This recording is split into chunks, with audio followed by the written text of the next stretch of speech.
Hi ಎಲ್ರಿಗೂ ನಮಸ್ಕಾರ. Concrete ಹಾಕೋಕ್ಕಿಂತ ಮುಂಚೆ ಏನೇನು ಪ್ರಿಪ್ರೇಷನ್ ಮಾಡ್ಕೋಬೇಕು ನಾನು ಹೇಳ್ತಾ ಇದ್ದೀನಿ. ಫಸ್ಟು ಸೆಂಟ್ರಿಂಗ್ ಎಲ್ಲ ಮಾಡಿಕೊಂಡು ಲೆವೆಲ್ ಎತ್ಕೊಂಡು ಅದಕ್ಕೆಲ್ಲ ಆಯಿಲ್ ಮಾಡಿಕೊಂಡು ಕ್ಲೀನಾಗಿ ಚೆಕ್ ಮಾಡ್ಕೋಬೇಕು. ಅದಾದಮೇಲೆ ಎಲ್ಲ ಕಡೆ ಆಯಿಲಿಂಗ್ ಆಗಿದೆ ಅಂತ ಚೆಕ್ ಆದಮೇಲೆ ಬಾರ್ಬೆಂಡಿಂಗ್ ಬೀಮ್ ಎಲ್ಲ ಕಟ್ಕೋಬೇಕು. ಸ್ಟಿರಪ್ಸ್ ಕರೆಕ್ಟಾಗಿದೆಯಾ, ರಾಡ್ ಕರೆಕ್ಟಾಗಿದೆಯಾ, ಯಾವ್ಯಾವ ರಾಡ್ ಎಲ್ಲಿ ಬರುತ್ತೆ, ಯಾವ ಬೀಮ್ ಎಲ್ಲಿ ಬರುತ್ತೆ, ಎಷ್ಟು ರಿಂಗ್ಸ್ ಬರುತ್ತೆ, ರಿಂಗ್ಸ್ ಗ್ಯಾಪ್ ಏನು ಅದೆಲ್ಲ ಚೆಕ್ ಮಾಡ್ಕೋಬೇಕು.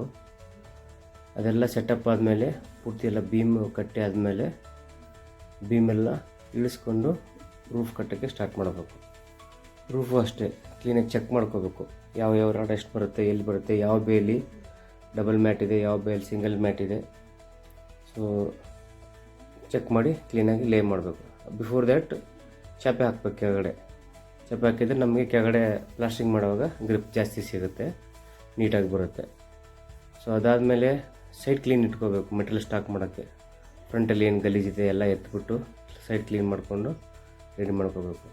ಮುಗಿತಾ ಇದ್ದಂಗೆ ಅದು ಮುಗಿದ್ಮೇಲೆ ಇದನ್ನು ಕಾಂಟ್ರಿಟಿಂಗ್ ಮಾಡ್ಕೋಬೇಕು, ಎಲೆಕ್ಟ್ರಿಕಲ್ ವರ್ಕು, ಪೈಪಿಂಗು ಅದೆಲ್ಲ. ಅದಾದಮೇಲೆ ಅಕ್ಕಪಕ್ಕ ಸೈಡ್ಗೆಲ್ಲ ಶೀಟ್ ಹಾಕಿ ಕವರ್ ಮಾಡ್ಕೋಬೇಕು. ಯಾಕೆಂದರೆ ಕಾಂಕ್ರೀಟ್ ಎಲ್ಲ ಬಿದ್ದರೆ ಗಲೀಜಾಗಿ ಗೋಡೆ ಎಲ್ಲ ಗಲೀಜು ಹಾಕ್ಬಾರ್ದು. ಅಕ್ಕಪಕ್ಕ ಮನೆಗಳಿದ್ದರೆ ಸೇಫ್ಟಿ ನೋಡ್ಕೋಬೇಕು.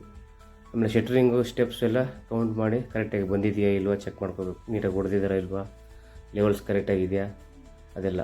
ಆಮೇಲೆ ಶಟ್ರಿಂಗ್ ಸೈಡ್ ಎಲ್ಲ ಚೆಕ್ ಮಾಡ್ಕೋಬೇಕು, ಸ್ಟ್ರೆಂತ್ ಮಾಡ್ಕೋಬೇಕು.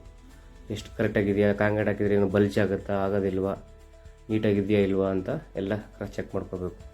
ಕೆಳಗಡೆ ಇದನ್ನು ಕೂಡ ಚೆಕ್ ಮಾಡಬೇಕು. ಆಮೇಲೆ ಮಟೀರಿಯಲ್ ಸ್ಟಾಕ್ ಮಾಡ್ಕೋಬೇಕು. ಸ್ಯಾಂಡು, ಜೆಲ್ಲಿ ಏನೇನು ಬೇಕೆಲ್ಲ. ಆಮೇಲೆ ಕೆಲಸ ಮಾಡೋ ಟೈಮಲ್ಲಿ ಶಾರ್ಟೇಜ್ ಬೀಳಬಾರ್ದು, ಆ ಥರ ನೋಡಿಕೊಂಡು ಸ್ಟಾಕ್ ಹಾಕ್ಕೋಬೇಕು. ಜಾಗ ಕಮ್ಮಿ ಇದ್ದರೆ 2-3 ಲೋಡ್ ಚಿಕ್ಕ ಗಾಡೀಲಿ ಓಡಿಸ್ಕೊಂಡು ಕ್ಲಿಯರ್ ಮಾಡ್ಕೋಬೇಕು. ಒಂದು ಜೊತೆ ಎಲ್ಲ ಸೆಟ್ಟಾಗಿ ಎಲ್ಲ ರೆಡಿ ಆದಮೇಲೆ ಕಾಂಕ್ರೀಟಿಂಗ್ ಸ್ಟಾರ್ಟ್ ಮಾಡಬೇಕು.